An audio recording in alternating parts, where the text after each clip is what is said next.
time. So Ma'am, thank you, Senator Marcos. It's the time of Can I have my 1 Yes. minute? Yes. O pati yun, nanakawin mo pa rin.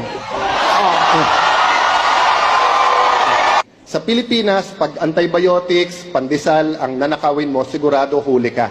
Pero pag nagnakaw ka ng malaki, magiging congressman ka. Pag mas malaki ninakaw mo, magiging senador ka. Pag barkada mo si Napoles, syempre si Napoles, i-clear ka, barkada mo siya eh. Di ba? Magiging vice president ka. At pag naging presidente ka, mga kasama mo, kasama na sa corruption.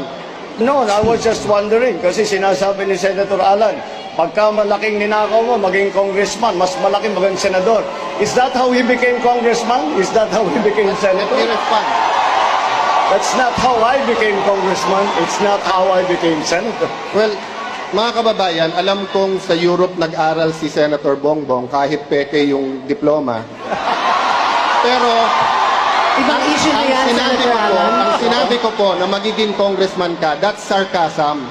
Because it applies to many, not to all. Okay. Kung ako'y naging congressman dahil corrupt, di sana hindi ako sumama sa EDSA 1, EDSA 2, hindi ako lumaban sa corruption ni Binay, hindi ako lumaban sa corruption ni Arroyo. But Senator Marcos, nasaan ka pag corruption ang pinag-uusapan?